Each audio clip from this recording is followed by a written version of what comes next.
Giddy up, man. I've been wanting to do this for a while. Feels good to be painting. Showtime for glow time. Hey, Fearless Mods fans, what is up? It's Biff, and you're back for another episode on the 2019 Kia Stinger GTS. Today's a big day. We're gonna start laying some paint down, and I cannot wait.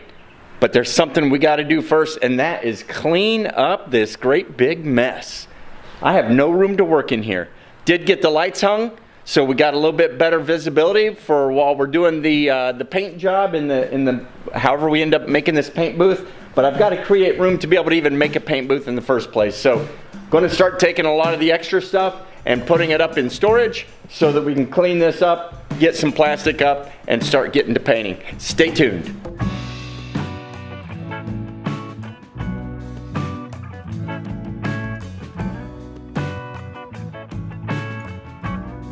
All right, guys, we've got everything upstairs now, so we've made some room in here, got an air conditioner running so we can try to cool things down in here just a little bit. These three boxes, the hood, the door, and the fender, unboxed so we can clear out yet some more room and get ready to start laying stuff out and then get to sanding.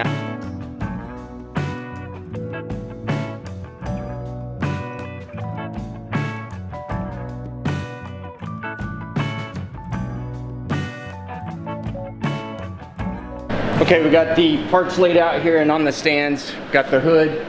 Got these nice little stickers on here showing you that it's genuine Kia OEM parts, which is fantastic. And again, a great big shout out to the Alfenberg Kia guys who are making sure that we have nothing but the best on this build. Hood, we've got the fender over here, and then we've got the door over here. So these are ready to go ahead and start scuffing with some Scotch-Brite so that we can get ready to lay down some sealer and then go in with our orange coats. So next time I'm going to do is go ahead and start doing that scuffing process, and then we'll sweep up the floor and start putting up plastic to get ready for paint.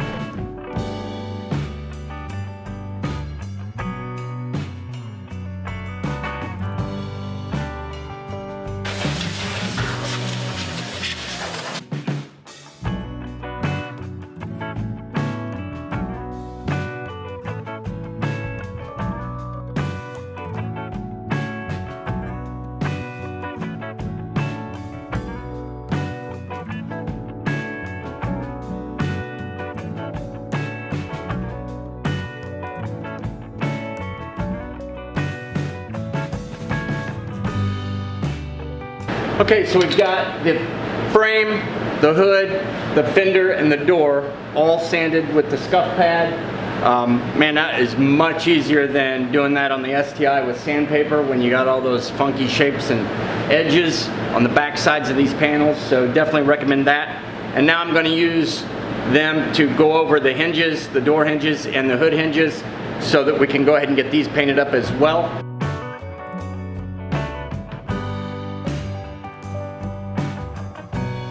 Scuffing of the hinges is done, so now it's time to open up the garage, hook up the hose, and start washing everything with some soapy water.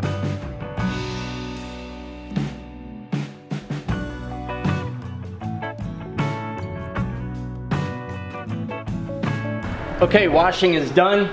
Let everything dry out. I'll blow some stuff off and hit it with the air gun and start putting down some plastic over the car and anything else that I don't want to get overspray on it. I'll set up also a paint strip on the wall there so I can practice with the gun and make sure I got the flow and the spray pattern right. And wax and grease remove, tack cloth, and we'll be ready to rock and roll. For the hinges, my plan is to go ahead and wax and grease remove on those while this stuff's drying. And then that way I can go ahead and hit them with some self-etching primer since they're bare metal. And then we'll be able to go right onto those with some either sealer or just straight up with the base coat. So we'll see.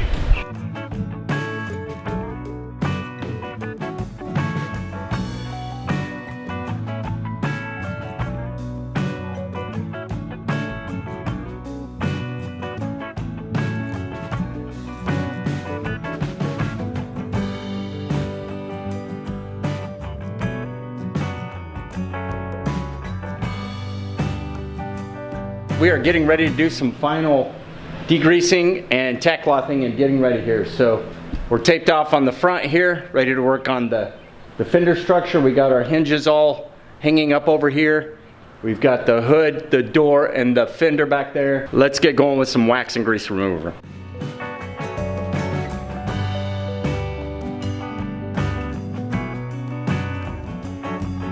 Wax and grease remove complete. Now it's time to get to mixing some sealer first to hit these, and then we'll move on to orange.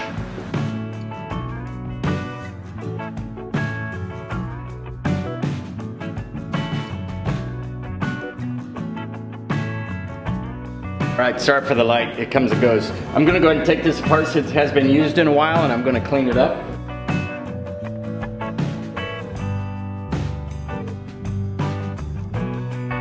All right, we've got the gun set up. Everything's pretty much ready to go. I am going to open up the garage, wet the floor one more time.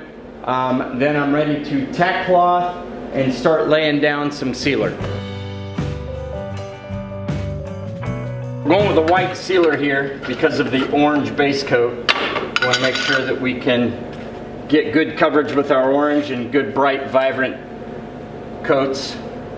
Been shaking this for a while, so I'll just give it a little stir here. Got my mesh filters here that I'll use when filling. So this mixes 5 to 1. So with a 20 ounce reservoir here. So with the 5 to 1 scale here, 32 ounce cup. So that doesn't help me much. 5 and 1. Looks like I'll be making 24 ounces. I got a 20 ounce cup. I have a little more left that I can pour in. Actually, no, I'm gonna make, how do you do this? Math is hard. Time for the phone. How many ounces each for 5 to 1 ratio? 20 ounces of this. I would need 4 ounces of, 20 ounces of this and 4 ounces of that. I can't do 5, can't do 20, because that would be, I would have to do 24 for 5 to 1. So 15 and 3. I did 15 ounces and 3 ounces.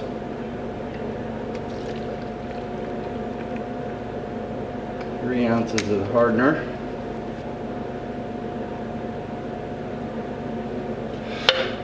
And 3.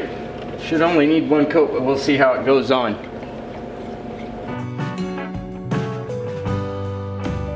Alright, tack cloth complete. Let's start laying some sealer.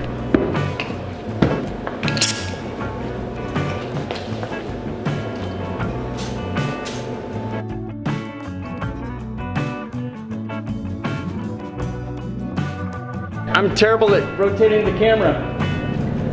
I'm putting down sealer, but my gun's dripping like a motherfucker on the tip here. I'm trying to just get it done since these are the inside, but this is really pissing me off. And I don't know why it's doing it.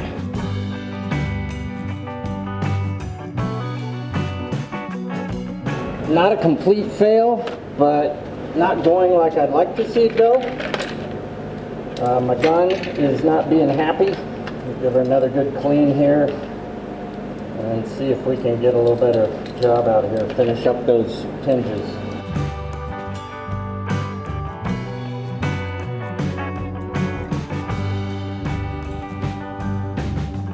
I don't know what it's doing, but it's definitely pissing me off. Keeps running out of this. I'm gonna have to do some research and check it out real quick before I switch to orange. But hinges are painted, so we're gonna go ahead and clean this up and get ready for the orange. This will be next. The only thing I can think is that with this being an HTE gun, maybe it's using too much. I'm using too much pressure. I'm gonna back it down just a little bit and give it a try and see how it looks with the orange. It is ready to spray, so I'm going to grab it, stir some up, and pour a cup. All right, we got a couple orange. Let's check it out on the wall and then get to the spraying.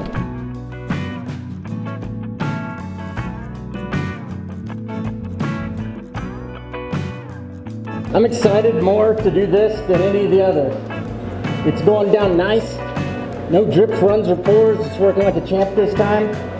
But because this is the repair, I'm more excited to do this than any other part. That's looking beautiful. Like a new car. All right, I'm going to pour a little bit more so we can go ahead with the second base coat. My plan is only 2 base coats on everything. I'm probably about good with 1 on this, but I'll probably hit it a couple more, or 1 more time. But definitely I need another coat on the rest of these because it's very thin.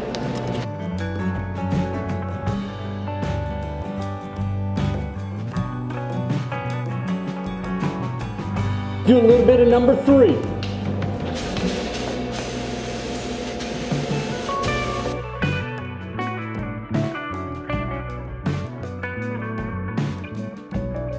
Woo! That's looking good.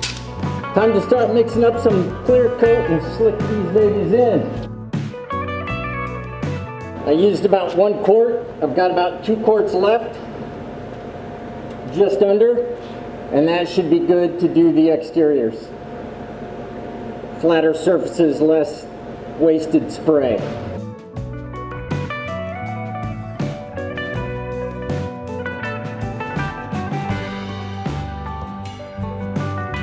.602 says 65 to 75 degrees. And survey says it is 78, so we are good to go. 4 to 1. So 16 ounces of this, 4 ounces of the other, fills my 20-ounce cup. And this only has to go on 3 things, so we should be good to go with this 20 ounces.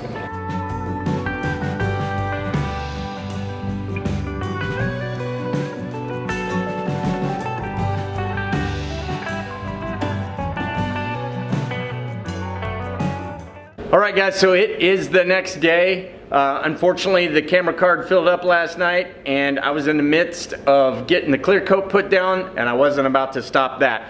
I did end up getting 2 coats of clear on everything, and it looks amazing. I have not inspected it super close yet, but I'm not seeing a whole lot of trash in there, and I'm pretty amazed by that, because I gotta tell you, this paint shop is not quite as good as what I was able to set up for the STI in the previous FearlessMods garage.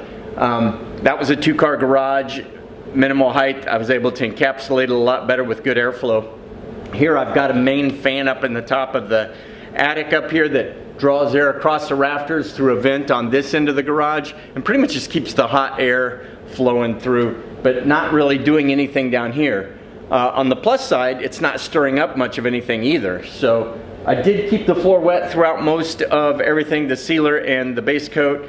It started to dry out a little bit during the clear coat, but still, again, everything went down real nice. So what we'll go ahead and do now is go ahead and unbag this thing and see what it looks like.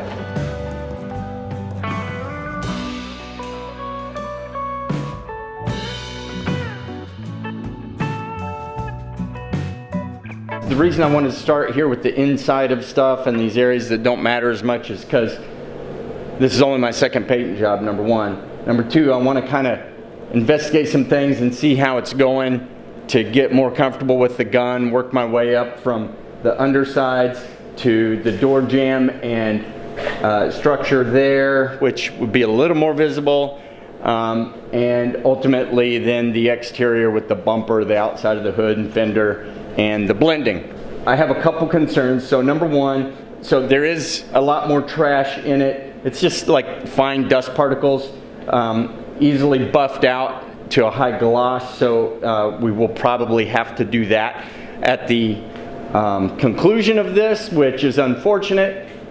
But the other thing is the color match doesn't quite seem to be right. You can really see it right here where I've got this line on the shock tower. Hopefully the camera does it justice. Now granted, this is dirty, it's been in operation for a while, and I wasn't looking for a perfect look here, but I was hoping for a little closer color match. So when I take, and you can see here too, right? So looks quite a bit different than the orange you see around on each side. Much brighter. That actually looks worse on camera than it does in person. If I take like a hinge here, granted it's not got the best coating, but I put it up against here, it just feels like it's a little bit lighter. So what I'm thinking is I'm probably going to switch to a gray sealer instead of that white sealer, because that white sealer is really allowing that orange to be very, very vibrant. And I want to tone it down just a little bit. So maybe a gray coat underneath instead of the white sealer to kind of tone that down. And I'll experiment with that, like I say, whenever I work on this door jamb here. That'll give me an opportunity to kind of look at how that sealer lays down some paint perhaps, or maybe I'll do some test pieces. But definitely need to change something up there. Again, the trash can probably be buffed out. There's a little bit of misting in certain areas with the clear coat, unfortunately, and that's just because I was probably trying to make some stretches there at the end to make sure I was getting the distant surfaces. But by and large, everything laid down really nice. There's going to be a lot of prep work on the outsides of these pieces when we put them on and have to clean up the exterior of them to get them ready for paint. But with that though, this is going to be good enough for what goes under the fender. And so it's going to be time to go ahead and start piecing this stuff back together. So that's going to be coming at you real soon. That, finishing up the seat airbag and the steering wheel airbag, as well as getting into the seat belts and putting those back in. So that's going to be a wrap for this video. First coats of orange have successfully been laid down, so that's good news. And I'm really excited about how quickly now we can start getting into this and slapping things together and starting to make it look like a car again. I hope you're enjoying this. If you are, please reach down there and subscribe, give us a like, and keep coming back to check up on the progress we're making. Yeah, so until next time, we'll see you again real soon. Take care.